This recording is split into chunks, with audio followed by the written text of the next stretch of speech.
Hola y bienvenidos a una nueva sesión. Hoy nos sumergimos en un artículo científico que explora una idea realmente fascinante. ¿Qué ocurre con los modelos físicos cuando sus parámetros, que normalmente son números reales, se convierten en números complejos? Para ello, nos vamos a centrar en un viejo conocido de la física estadística, el modelo de Potts en dos dimensiones. Es, un modelo clásico para estudiar transiciones de fase. Podemos imaginarlo como una rejilla, ¿no? Donde cada celda puede tener uno de Q estados o colores. Y la clave es que los vecinos prefieren tener el mismo color.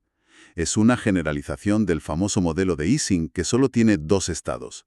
Y es fundamental, para entender desde el magnetismo hasta fenómenos como la percolación, o sea, el flujo de un líquido a través de un material poroso. Y dentro de ese modelo nos interesa un punto muy específico: la criticidad.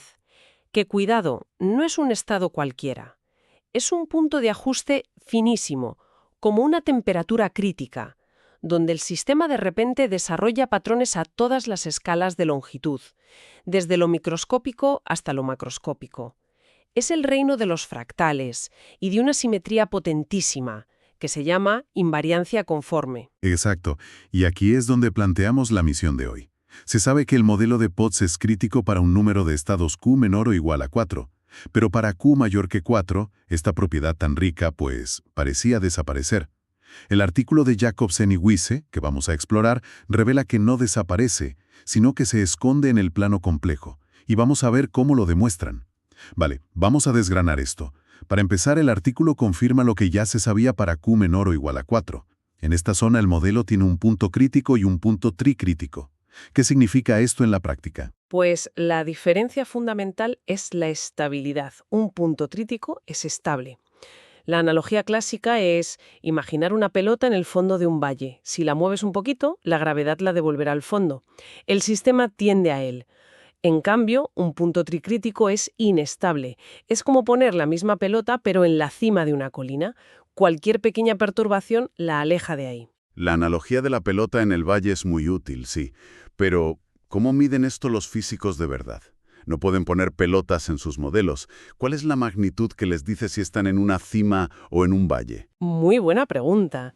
Se basan en una propiedad clave llamada carga central efectiva, que se denota con la letra C. Esta carga es como el DNI de la teoría, un número que te dice cuántos grados de libertad tiene el sistema en ese punto. El artículo lo verifica de una forma muy elegante, calculando esta propiedad. Como se ve en la figura 1 del estudio, al variar un parámetro del modelo, la carga central es mínima en el punto crítico, el valle estable, y máxima en el tricrítico, la cima inestable. Esto encaja perfectamente con las predicciones de la teoría conforme de campos, o CFT. Entendido. Así que para Q por debajo de 4 tenemos este paisaje con valles y cimas. Pero la historia que nos contaban siempre es que al cruzar esa frontera, al ir a Q igual a 5, por ejemplo, todo este paisaje se aplana y desaparece. La transición se vuelve abrupta, como el agua hirviendo. Y aquí es donde el artículo da un giro de guión, ¿verdad? Completamente. La sospecha, que este trabajo confirma, es que los puntos fijos, el crítico y el tricrítico, no desaparecen. Lo que ocurre es que, al llegar a Q igual a 4, chocan. Se aniquilan mutuamente en el mundo de los números reales y se escapan juntos, moviéndose fuera del eje real para existir como un par de puntos en el plano complejo. O sea que, en lugar de desaparecer, es como si hubieran girado hacia una dimensión que no podíamos ver. ¿Esto es algo que se haya visto en otros modelos físicos o es una idea completamente nueva para el modelo de Potts? Se había teorizado, pero demostrarlo de forma tan contundente es la gran aportación. La clave es un salto conceptual. Toman uno de los parámetros del modelo, que llaman z, y que está relacionado con la temperatura, y permiten que sea un número complejo, con su parte real x y su parte imaginaria y. Al hacer esto, la carga central c deja de ser una curva y se convierte en una función analítica sobre este plano complejo. Tengo que admitir que me cuesta un poco visualizar esto. Cuando hablamos de la carga C como un paisaje topográfico sobre el plano complejo, ¿estamos hablando de una analogía o es una representación matemática literal de lo que están calculando? Es bastante literal. Las figuras 2 del artículo lo muestran. Visualizan la parte real y la imaginaria de C como una superficie en 3 dimensiones, y lo que emerge de esa superficie son unos picos muy pronunciados y definidos. Entiendo que ven picos en un gráfico, pero eso es un salto enorme a decir que son puntos críticos ocultos. ¿Cómo se aseguran de que no son simplemente un artefacto del método matemático? Una especie de espejismo numérico. Porque no se quedan solo con la imagen. Matemáticamente, los puntos fijos, los puntos críticos, son los lugares donde esta superficie es plana en su cima, es decir, donde la derivada de la función c' de z es igual a 0. Resuelven esta ecuación. La figura 3 muestra la solución. No hay puntos en el eje real para Q igual a 5, pero aparecen un par de puntos simétricos fuera de él, en el plano complejo. La matemática predice la ubicación de estos puntos fantasma. De acuerdo. La matemática predice la ubicación, pero falta la prueba del delito, ¿no? ¿Cómo confirman que lo que hay en esas coordenadas complejas es de verdad la física que andaban buscando, y no una simple coincidencia? Esta es la parte más contundente del trabajo. Realizan un cálculo numérico directo de la carga central en la ubicación exacta de ese punto complejo que han encontrado para Q igual a 5. El resultado que obtienen de sus simulaciones es C es aproximadamente 1,1377 plus 0,0221i. Un número complejo, claro. ¿Y la teoría qué decía? ¿Había alguna predicción para comparar? Sí, y aquí está la clave. La predicción teórica, obtenida por un método llamado continuación analítica, es C igual a 1,1375 plus 0,021067i. Espera, eso es increíblemente cercano. No hablamos de un parecido vago. Las primeras cifras son idénticas. ¿Qué nivel de confianza da un resultado así? Es el tipo de coincidencia que cierra un debate para siempre en física teórica.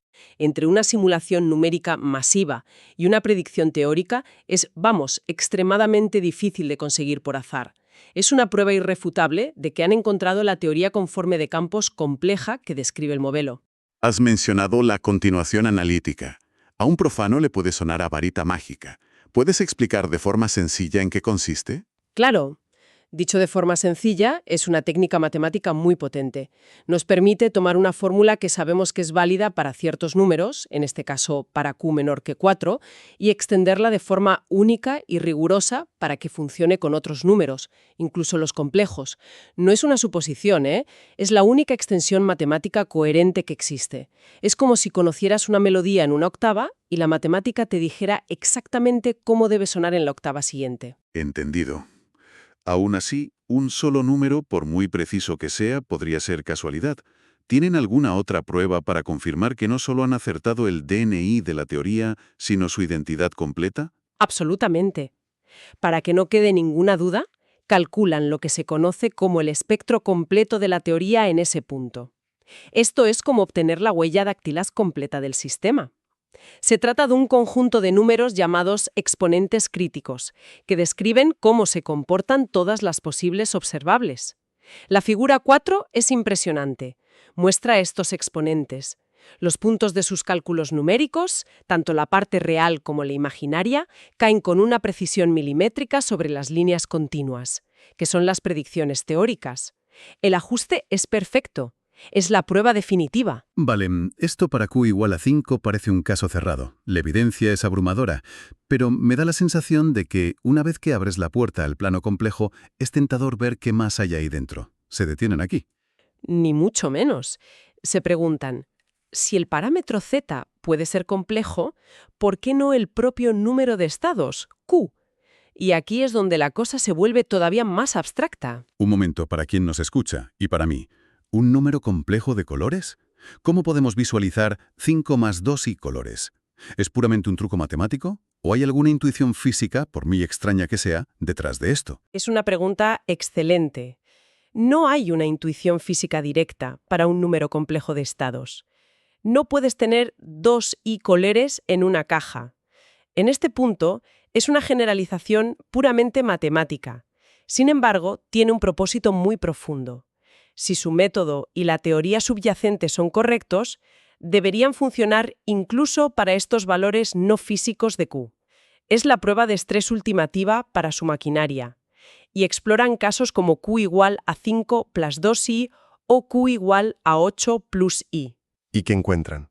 ¿El método resiste esta prueba de estrés tan extrema? A la perfección. Como se ve en la figura 5, siguen encontrando los puntos fijos. Hay un detalle interesante. Como Q ya no es real, se rompe una simetría y los dos puntos fijos ya no son conjugados complejos el uno del otro. Son distintos. Pero de nuevo, los valores de la carga central que miden en esos puntos coinciden de forma espectacular con las predicciones teóricas. Esto demuestra que no han resuelto un solo caso, sino que han encontrado una estructura universal. Entonces, lo que han hecho no es solo resolver el misterio de Q igual a 5, sino que han desarrollado una herramienta, una especie de mapa para explorar todo un nuevo territorio teórico. Exacto. La culminación es la figura 6. Es un diagrama de fase, pero en el plano de los valores complejos de Q. Es un mapa de la teoría misma. Muestra una región, en amarillo, donde el comportamiento es de un tipo, con un punto crítico y uno tricrítico, y otra donde es diferente, donde ambos son tricríticos. Proporciona un entendimiento mucho más completo y unificado del modelo, conectando regiones que antes parecían totalmente separadas. Bien, hagamos un resumen de lo aprendido. Partimos de un modelo clásico, el modelo de Potts. Teníamos un misterio. Para más de 4 estados, su comportamiento crítico, tan interesante, parecía desvanecerse. Pero este trabajo nos ha demostrado que no se desvanece, sino que se transforma, se vuelve complejo. Al permitir que los parámetros del modelo vivan en el plano complejo, emerge una nueva física, descrita por un par de teorías conformes de campos complejas. Y la evidencia que presentan es, como hemos visto, abrumadora. Los cálculos numéricos de propiedades clave como la carga central y todo el espectro de exponentes encajan con una precisión asombrosa, con las predicciones teóricas obtenidas por continuación analítica. Exacto. Y esto no solo confirma una intuición que existía desde hacía tiempo, sino que abre la puerta al estudio de toda una nueva familia de teorías físicas. Además, conecta ideas profundas de la teoría cuántica de campos, la probabilidad y la mecánica cuántica no hermética. Has mencionado la mecánica cuántica no hermética. Suena intimidante. ¿Puedes darnos una idea de qué es y por qué este resultado es relevante para ese campo? Claro, en la mecánica cuántica del libro de texto, los sistemas son hermíticos, lo que garantiza que la energía se conserva, que son sistemas cerrados. La mecánica cuántica no hermítica estudia sistemas abiertos que pueden ganar o perder energía o partículas con su entorno. Y estos sistemas a menudo se describen con números complejos. El hecho de que un modelo de física estadística aparentemente simple como el de Potts muestre esta estructura compleja en su punto crítico sugiere una conexión profunda. Una conexión entre estos campos que apenas empezamos a explorar. Todo esto nos deja con una pregunta interesante para reflexionar. Si las propiedades fundamentales de un sistema físico que normalmente describimos con números reales pueden ocultarse en el plano complejo, ¿qué otros fenómenos en la naturaleza, quizás en cosmología o en ciencia de materiales, podrían tener soluciones o explicaciones que actualmente se nos escapan, simplemente porque no estamos mirando en el lugar, matemáticamente hablando, adecuado? Gracias por acompañarnos en este análisis. Hasta la próxima.